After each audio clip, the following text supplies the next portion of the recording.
Hello students, welcome to SP Smart Hybrid Competitive Schooling System. Today we are going to discuss atomic mass.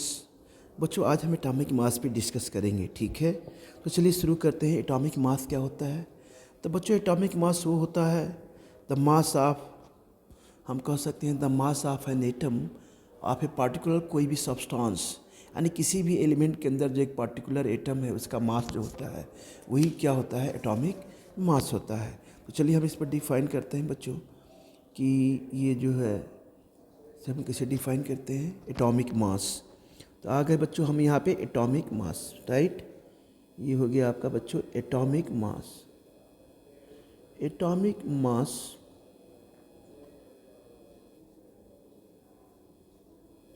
ना बच्चों, ये हो गया बेटा आपका एटॉमिक मास, ठीक है।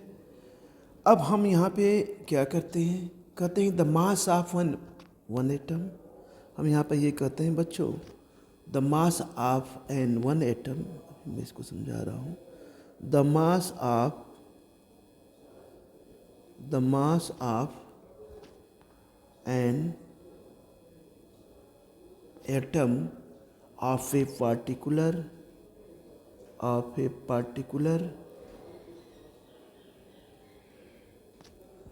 केमिकल सब्सटेंस, क्या होते हैं, chemical substance is known as atomic mass. Is known as क्या होते हैं बच्चों, हम कह सकते हैं बेटा कि होते हैं एटॉमिक मास के, ठीक है।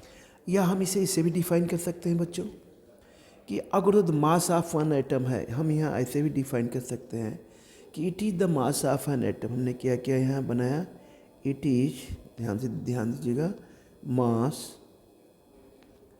ऑफ एन, क्या होता है, एटम, ठीक है बच्चों। अब जैसे बेटा देखिए, एक थोड़ा सा मैं यहाँ ही बनाता हूँ डायग्राम आपको समझाने के लिए, ठीक है बच्चों। ये बेटा आपका, और ये बच्चों इसके अंदर जो है आपका ये न्यूक्लियस है। ये बच्चों क्या है, इसमें प्रोटॉन होता है। ये एटम है, इसमें बेटा न्यूट्रॉन होता है। और ये बच्चों यहाँ पे जो है ये क्या है बेटा, इलेक्ट्रॉन होता है। क्या होता है बच्चों, ये इलेक्ट्रॉन होता है। ये बच्चों क्या करता है, मूव करता है। क्या करता है बेटा, मूव करता है, ठीक है। अब हम यहाँ पे कह सकते हैं कि इसको क्या बोलते हैं बच्चों, इसको बोलते हैं, ये क्या है बेटा, न्यूक्लियस। क्या है बच्चों, इसे बोलेंगे न्यूक्लियस। ये होता है बच्चों न्यूक्लियस होता है। इसमें क्या होते हैं, प्रोटॉन और न्यूट्रॉन, ठीक है। और ये क्या है बच्चों आपका, ये क्या है, इलेक्ट्रॉन है। ये बच्चों इलेक्ट्रॉन है, ठीक है। इसको हम बोलते हैं क्या बच्चों, इसे हम बोलते हैं ऑर्बिट। क्या बोलते हैं बच्चों, ये होता है ऑर्बिट, ठीक है। तो इस तरह से ये एटम है। एटम के अंदर प्रोटॉन होता है, न्यूट्रॉन होता है और ये इलेक्ट्रॉन होता है। इलेक्ट्रॉन क्या करता है, ऑर्बिट के चारों तरफ मूव करता है, ठीक है बच्चों। अब हम यहाँ पे कह सकते हैं जो जो इलेक्ट्रॉन होता है इसका बेटा मास एकदम नेग्लिजिबल होता है, ठीक है ना। जबकि प्रोटॉन का और न्यूट्रॉन का क्या होता है, मास होता है, ठीक है ना। लेकिन इसका मास क्या होता है, बिल्कुल निग्लिजिबल होता है। तो हम किसी भी एटम में केवल प्रोटॉन और न्यूट्रॉन का ही मास लेके चलते हैं। जैसे कि हमने लिखा है यहाँ पे, it is the mass of an atom. तो बच्चों यहाँ पे हम लिखते हैं अगर जो कि टोटल मास, हम क्या लिखे बच्चों यहाँ पे कि total mass of an electron. हम यहाँ बच्चों लिखते हैं कि total mass of an electron, mass of an, बेटा हम यहाँ पे लिखते हैं electron, total mass of an electron, ठीक है बच्चों। प्लस हम यहाँ पे लिखते हैं बच्चों total mass of proton, plus हम यहाँ पे क्या लिखते हैं बेटा, टोटल मास ऑफ प्रोटॉन। ये हो जाएगा आपका टोटल मास ऑफ, अब बच्चों ये हो जाएगा आपका प्रोटॉन, ठीक है ना। तो इलेक्ट्रॉन बेटा ये हो गया, प्रोटॉन बेटा ये हो गया, P प्लस हो गया। अब बच्चों plus total mass of neutron, plus क्या होता है ये, यहाँ पे हम कह सकते हैं टोटल मास ऑफ न्यूट्रॉन। क्या हो गया, टोटल मास ऑफ, ये हो गया बच्चों न्यूट्रॉन। न्यूट्रॉन को हम N से क्या करते हैं, यहाँ पे रिप्रेजेंट करते हैं, ठीक है ना। ये प्रोटॉन हो गया आपका, ये हो गया बच्चों प्रोटॉन, ठीक है ना। अब ये बेटा ये आपका हो गया इलेक्ट्रॉन। हमने बोला था ना आपसे कि किसी भी एटम में जो इलेक्ट्रॉन का मास क्या होता है बच्चों, एकदम टोटल क्या होगा बेटा, यहाँ पे हम कह सकते हैं नेग्लिजिबल, यानी ना के बराबर होगा। तो बच्चों हम यहाँ पे लिखते हैं कि ये हो गया आपका क्या हो गया, ये हो गया बेटा आपका नेग्लिजिबल। ठीक है, अब हम कह सकते हैं कि ये क्या है, नंबर ऑफ प्रोटॉन, और ये क्या है, नंबर ऑफ न्यूट्रॉन। तो हम कह सकते हैं कि ये क्या है आपका नंबर ऑफ प्रोटॉन, और ये क्या है नंबर ऑफ न्यूट्रॉन। तो बच्चों हम कह सकते हैं कि mass of proton MP, MP मतलब हो गया मास ऑफ प्रोटॉन। ठीक है, और ये हो गया क्या बेटा आपका, ये हो गया अप्रॉक्सीमेटली मास ऑफ न्यूट्रॉन। ये क्या होता है बच्चों, ये दोनों इक्वल होता है, और कितने के बराबर होता है, AMU के, AMU के। AMU मतलब पढ़ा होगा आपने 9th-10th क्लास में, एटॉमिक मास यूनिट। क्या होता है बच्चों, इसे हम एटॉमिक मास यूनिट, जो मास ऑफ प्रोटॉन है या मास ऑफ न्यूट्रॉन है, इसे हम एटॉमिक मास, इसकी यूनिट जो होती है एटॉमिक मास यूनिट होती है बच्चों, इसे हम बोलते हैं एटॉमिक। अब बच्चों ये होता है मास, ये होता है बेटा आपका यूनिट, एटॉमिक मास यूनिट। अब बच्चों हम एटॉमिक मास यूनिट को डिफ़ाइन करते हैं यहाँ पे, कि ज़रा इसे हम डिफ़ाइन कर दें। हालांकि सारे को जितने इसके प्रोटॉन हैं न्यूट्रॉन हैं सबको हमें एटॉमिक मास यूनिट में ही रिप्रेजेंट करते हैं। ज़रा इसे हम डिफ़ाइन करते हैं कि एटॉमिक मास यूनिट होता क्या है। तो बच्चों आते हैं AM और बेटा हो गया AU। तो AM और ये क्या हो गया बच्चों, U हो गया ना, इसे बोलते हैं बेटा एटॉमिक मास यूनिट। तो ये कहेंगे यहाँ पे हम थोड़ा सा लिख सकते हैं यहाँ पे कि द एटॉमिक मास, हम यहाँ पे लिखेंगे द एटॉमिक मास यूनिट, हम यहाँ लिखेंगे बच्चों द एटॉमिक मास यूनिट कहते हैं। या बच्चों इसे हम एक चीज़ और भी बोलते हैं, इसका जो मॉडिफाइड वर्जन है इसमें, इसे बोलते हैं यूनिफाइड मास। क्या बोलते हैं बच्चों, इसे बोलते हैं यूनिफाइड मास। ठीक है ना, एटॉमिक मास यूनिट या यूनिफाइड मास में बी डिफाइंड। इसको हम कैसे बच्चों डिफाइन करते हैं, में भी हम यहाँ पे लिखते हैं डिफाइंड। हम इसे बच्चों डिफाइन करते हैं कि ये होता क्या है, एटॉमिक मास यूनिट। तो हम यहाँ कहते हैं कि 1/12 of the actual mass of atom of carbon 12 के। हम यहाँ पे ये कह सकते हैं बच्चों कि 1/12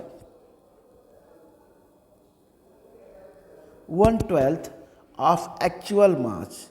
आप कह सकते हैं बच्चों एक्चुअल मास ऑफ एन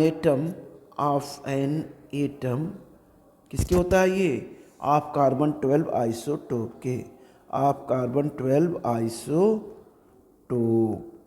ठीक है ना, आइसोटोप के होता है। अब बच्चों इसे कैसे करते हैं, जैसे एटॉमिक मास को हम कैसे करते हैं, इक्वल क्या होता है यहाँ पे लिखेंगे एटॉमिक, और ये मास हो गया बेटा। एटॉमिक मास क्या होता है, मास of an atom of the element. यहाँ बच्चों हम लिखेंगे मास ऑफ एन एटम कह सकते हैं, या of the element. Of the हम यहाँ पे क्या कहेंगे, एलिमेंट, अपॉन 1/12, अपॉन क्या होता है बच्चों यहाँ पे हम कह सकते हैं अपॉन 1/12 मास ऑफ एटम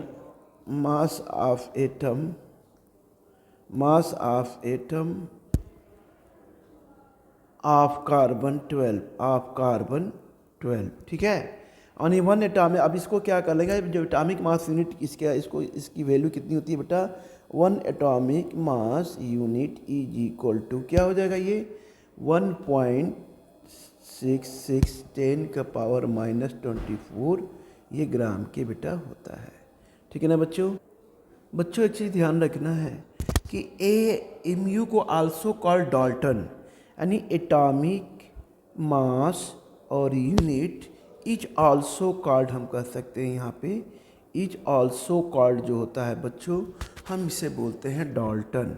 बोलते हैं क्या बोलते हैं बच्चों, ये डाल्टन मतलब क्या हो गया बेटा, ये हम कह सकते हैं D, और ये क्या होता है बच्चा ADA। हाँ, AMU यूनिट एक्सप्रेस हमेशा सिंगल एटम। एक चीज़ ध्यान रखना है बेटा यहाँ पे कि जो एटॉमिक मास जो यूनिट होता है इज यूज्ड, हम यहाँ लिखेंगे इज यूज्ड टू एक्सप्रेस, किस में करेंगे बच्चों, is use to express mass of a single atom. किस में करते हैं हम, mass of a single atom. किस में करते हैं बच्चों, mass of a single atom कह सकते हैं, या आर कह सकते हैं मॉलिक्यूल। आर क्या कहते हैं बेटा, हम इसे कह देंगे मॉलिक्यूल, ठीक है ना। अब देखिए बच्चों, ये आपकी वैल्यू जो होती है यहाँ, ये क्या होती है बेटा, आती है, ठीक है बेटा। ये बच्चों थोड़ा सा इसको हम ऐसे कर लें, 1 एटॉमिक मास यूनिट, हाँ ये हो जाएगा बच्चों यहाँ पे 1 एटॉमिक मास यूनिट, यानी ये हो गया आपका यहाँ पे 1, इस तरह से 1.66, ठीक है ना। अब हम यहाँ पे बच्चों इस तरह से करते हैं। इसके बाद बच्चों हम आते हैं यहाँ पे, थोड़ा सा इसको हम वो कि ये वैल्यू कहाँ से आई 1.66, तो इसको हम करते हैं बेटा। तो ये हमने बोला था कि यहाँ पे अगर हम करते हैं जरा कि एक और जिसे हम करते हैं 1 AMU, ठीक है, इज इक्वल टू क्या हमने बताया था कि 1/12 मास ऑफ, हम कह सकते हैं मास ऑफ 1 C12, क्या होता है C12 कार्बन 12 एटम के, ठीक है बच्चों। तो अब हम यहाँ पे क्या करते हैं, 1/12 कर देंगे यहाँ पे, इंटू हो जाएगा 12, इंटू हो जाएगा 12 अपान हो जाएगा 6.022 10 का पावर 23, यानी हम कह सकते हैं ये आ गया आपका 1/, आ जाएगा बेटा 12 कैंसिल हो जाएगा ये, तो हो जाएगा 1/6.022 10 का पावर, ये बेटा 23 है, ये हो गया आपका 23। तो 23 हो गया, तो ये आ जाएगा कितना आ जाएगा आपका, ये हो जाएगा आपका 0.166 इंटू 10 का पावर -23 ग्राम के, ठीक है ना। यह हम कह सकते हैं, यहाँ पे इसे हम कह सकते हैं बच्चों कि ये आ जाएगा 1.66 इंटू 10 का पावर -24 ग्राम। यहाँ हम इसको कर लेंगे, जीरो को इधर, डेसिमल को इधर लाते हैं, ग्राम हो जाएगा बेटा, ठीक है।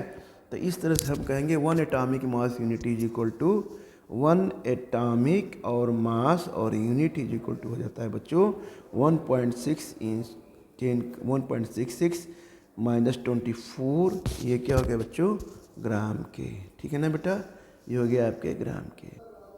अब जरा बच्चों हम एक्चुअल मास को थोड़ा सा डिफाइन करते हैं यहाँ पे, इसको भी ध्यान कर लीजिए, आता है एक्चुअल मास, इसको भी थोड़ा सा आप समझ लीजिए कि एक्चुअल मास होता क्या है। द मास ऑफ 1 एटम, हम इसे कहते हैं बच्चों द मास ऑफ, क्या कहेंगे यहाँ पे, the mass of 1 atom, the mass of 1 atom, ठीक है।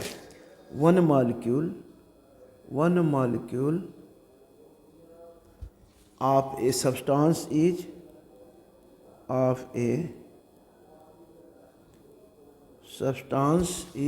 called एक्चुअल मास, ठीक है। तो बच्चों एग्जांपल हम लेके चलते हैं यहाँ पे, actual mass of O2 is equal to क्या होगा, actual mass of O2 is equal to क्या हो गया 32 AMU, एटॉमिक मास यूनिट के। तो AMU कितना होता है, 1 AMU कितने के इक्वल होता है, 1.66 10 -24 ग्राम के। तो ये कितना हो जाएगा 32 इंटू 1.66 10 का पावर -24, क्या हो जाएगा बच्चों, ये ग्राम के। फिर एक्चुअल मास ऑफ CO2 का निकालते हैं, हमने इसका निकाला O2 का। अब हम यहाँ पर निकालते हैं एक्चुअल मास हम किसका निकालेंगे बच्चों, एक्चुअल मास हम निकालेंगे, एक्चुअल मास ऑफ हम क्या निकालेंगे यहाँ पे CO2। तो CO2 मतलब क्या हो गया, क्या हो जाएगा ये CO और 2, तो CO2 मतलब हो जाएगा बच्चों यहाँ पे हो जाएगा आपका, एक मिनट, ये हो जाएगा बच्चों कितना हो जाएगा ये 44 ग्राम। इस तरह से बच्चों हम आगे चलते हैं। अब आते हैं बच्चों मॉलिक्यूलर मास के बारे में थोड़ा डिफाइन करते हैं। मॉलिक्यूलर मास, मॉलिक्यूलर मास क्या होता है। ठीक है बेटा, इसको भी डिफाइन कर लेते हैं हम यहाँ पे। ठीक है, ये कह रहा है it is sum of the relative atomic masses of the element present in molecule. हम क्या कहते हैं, जो एक एटॉमिक्स इट इज डिफाइंड, हम बेटा यहाँ इसे डिफाइन करते हैं। इट इज डिफाइंड, क्या होता है बच्चों, sum of relative atomic masses. क्या होता है, sum of relative atomic masses, atomic masses of the element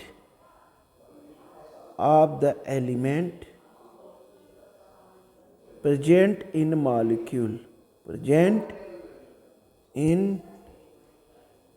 molecule। ठीक है, तो मॉलिक्यूलर मास ऑफ मीथेन क्या हो जाएगा, यहाँ पे हम कह सकते हैं बच्चों, molecular mass of CH4 methane कितना हो जाएगा। तो हम यहाँ पे क्या लेते हैं 12U, कार्बन का 12 हो गया, हाइड्रोजन का 1 होता है, तो 4 एटम है बेटा, तो ये हो जाएगा 4U। ठीक है, 4U हो जाएगा, 4U। यानी हम इसे भी कर सकते हैं, जैसे यहाँ हमने ले लिया 12U कार्बन का हो गया, 4 एटम हाइड्रोजन का कितना होता है, +1 होता है, +1 इंटू कितना है, ये कितना एटम है 4 है, तो कितना हो गया 4U। तो ये कितना हो जाएगा टोटल बच्चों, हो जाएगा ये 16। ठीक है बच्चों, इसी तरह मॉलिक्यूलर मास आप H2O का निकाल लेंगे, सारे आप निकाला होगा आपने 10th क्लास में, 9th में भी निकाला होगा। मॉलिक्यूलर मास आप बच्चों होता है H2O।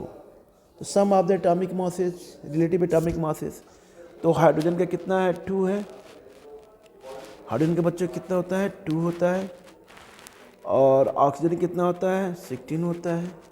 ठीक है बच्चों, तो हम यहाँ पे लिखेंगे कि H2O यानी +1U किसका हो गया, हाइड्रोजन का हो गया। अब बेटा कितना एटम है 2, तो 2 से हमने मल्टीप्लाई कर दिया। ऑक्सीजन कितना होता है बच्चों 16U होता है, तो +2U अब प्लस हो गया बेटा 16U, तो ये कितना हो जाएगा बच्चों, ये हो जाएगा बेटा 18U के। ठीक है बच्चों, अब हम आते हैं बेटा यहाँ पे मोलर मास। अब क्या आते हैं बच्चों, मोलर मास की हम बात करते हैं यहाँ पे। मोलर मास है ना बेटा, ये हो गया मोलर मास M, या हम बोलते हैं बच्चों ग्राम मॉलिक्यूलर मास को, या हम बोलते हैं यहाँ पे ग्राम मॉलिक्यूलर मास। ठीक है, GM और ये M हो गया। ठीक है ना, अब हम कहेंगे इट इज़ डिफाइंड, हम क्या कहेंगे बच्चों, इट इज़ डिफाइंड, हम बच्चों लिखेंगे it is defined as that much quantity of the substance, as much quantity of the substance, quantity of the substance element होंगे या कंपाउंड होंगे, एलिमेंट और क्या होंगे, ये कंपाउंड होंगे, एलिमेंट और कंपाउंड है ना ये। हुज मास इज ग्राम, हम कह सकते हैं whose mass in gram, mass in grams is numerically equal to, हम कह सकते हैं न्यूमेरिकली इक्वल टू क्या हो जाएंगे बच्चों, टू इट्स मॉलिक्यूलर मास के, सीधे सीधे टू इट्स क्या होंगे, मॉलिक्यूलर मास के, यानी हम मॉलिक्यूलर मास के किसके हो जाएंगे, मॉलिक्यूलर मास के हो जाएंगे। ये बेटा हो जाएंगे आपके मॉलिक्यूलर मास के। ठीक है ना, अब बच्चों यहाँ पे ये होता है 1 gram of molecule of NH3, 1 gram of molecule, 1 gram of molecule हम क्या लेंगे बच्चों NH3, NH3 कितना हो जाएगा, ये मोलर मास इसका हो जाएगा बच्चों 17 ग्राम। कितना हो जाएगा मोलर मास कितना होता है इसका, ये हो जाएगा बच्चों 17 ग्राम के। ठीक है बेटा, इस तरह से क्या हो गया, ये 17 ग्राम हो गया। अब आते हैं बच्चों फार्मूला मास की बात करते हैं बेटा कि फार्मूला मास क्या होता है बच्चों। अब आते हैं बच्चों यहाँ पे फार्मूला मास की बात करते हैं। किसकी बात करते हैं, फार्मूला मास। अब फार्मूला मास क्या होता है बच्चों, ये फार्मूला मास पे हम डिस्कस करेंगे। ठीक है बच्चों, तो फार्मूला मास ये होता है, ये आयनिक कंपाउंड एक तरह से होता है जो इनके मासेस को क्या करते हैं, हम ऐड करते हैं जितने ऑल एटम्स होते हैं। जैसे सोडियम ही क्लोराइड है तो सोडियम का कितना हो गया एटॉमिक मास, सोडियम कितना हो गया बच्चों एटॉमिक मास 23, क्लोरीन कितना हो गया 35.5। तो उसको हम ऐड कर देते हैं बच्चों, तो उससे हमें क्या मिलता है, उसे बोलते हैं फार्मूला मास। तो formula mass of ionic compound is obtained, हम बच्चों यहाँ लिखेंगे कि formula mass of an ionic compound, यहाँ हम यहाँ लिखेंगे बच्चों कि formula mass of ionic compound, ये क्या होता है बच्चों, एक मिनट अभी ध्यान से थोड़ा इसको डिफाइन कर लेना है, फिर आपको समझाते हैं कि formula mass of ionic compound क्या होगा। तो हम formula mass of ionic compound is obtained क्या करते हैं, और इज ऑब्टेन्ड बाई एडिंग है ना बेटा, by adding atomic masses of all atom, atomic masses of all क्या होते हैं बच्चों ये atom in A formula unit of the compound, in A formula unit of the क्या होते हैं ये कंपाउंड। ठीक है बच्चों, अब फार्मूला मास हम एग्जांपल देते हैं क्या होता है ये फार्मूला मास। जैसे हमने ले लिया किसी का, अब निकालना है, ये देखिए हम निकाल रहे हैं फार्मूला और ये बेटा हम निकाल रहे हैं मास।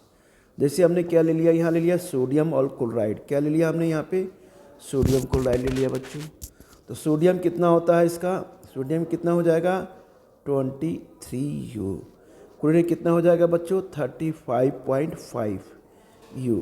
अब बच्चों हम इसे क्या कर देंगे, ऐड कर देंगे। तो हमने ले लिया 23U और प्लस हो गया बेटा 35.5U, तो ये हो जाएगा बच्चों 58.5U, ये हो जाएगा 58.5U। U मतलब होता है यूनिफाइड मास, इसे बोलते हैं बच्चों आयनिक, इसे बोलते हैं बच्चों फार्मूला मास। फार्मूला मास का यूज हम क्या करते हैं, it is only used for ionic compound. तो यहाँ हम लिखेंगे इस फार्मूला मास का यूज हम किस में करते हैं, केवल आयनिक कंपाउंड में करते हैं। तो हम यहाँ लिखेंगे इट इज़ ओनली यूज्ड, हम क्या लिखेंगे बच्चों, इट इज़ ओनली यूज्ड किस में होता है ये, फॉर आयनिक कंपाउंड, किस में, for ionic compound, it is only used for ionic compound. ठीक है बच्चों, और because formula of compound does not represent it's molecule, ठीक है ना, क्यों करते हैं इसका भी रीज़न जान लीजिए। हम यहाँ लिखेंगे बिकॉज, क्यों करते हैं कि because formula of compound does not represents it's molecule, यानी इसे मॉलिक्यूल में हम रिप्रेजेंट नहीं करते, but only represent ratio of different ions in compound में ही इसका हम डिफरेंट आयंस का हम किस में करते हैं, जो इसमें कंपाउंड में हम यूज करते हैं। तो हम यहाँ पर कह सकते हैं बच्चों बिकॉज फार्मूला ऑफ कंपाउंड, हम यहाँ कहेंगे because formula of compound, formula of compound does not represent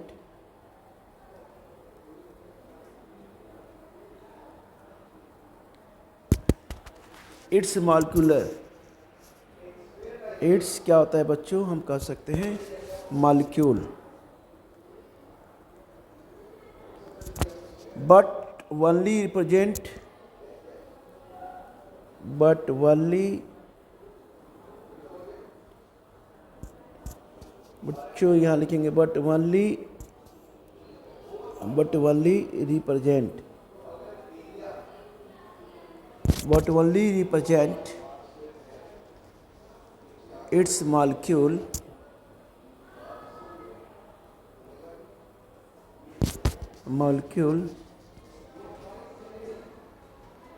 but only represents, हम यहाँ but only represented it, हम यहाँ पे ये कर सकते हैं बच्चों, बिकॉज वो formula compound does not represent molecule but only, बच्चों हम यहाँ पर रिप्रेजेंट करेंगे रेशियो, बस बेटा ये इसको हटाते हैं, ये नहीं होगा, बट ओनली रिप्रेजेंट, यहाँ हो जाएगा बच्चों रेशियो ऑफ डिफरेंट आयन। किस में करेंगे बेटा? Ratio of different ions. हम यहाँ पर करेंगे ratio of different ions in compound में बेटा रिप्रेजेंट करेंगे, ध्यान रखिएगा, ठीक है बच्चों।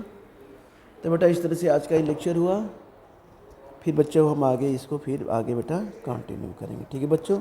आज का लेक्चर हम यहीं पे ब्रेक करते हैं।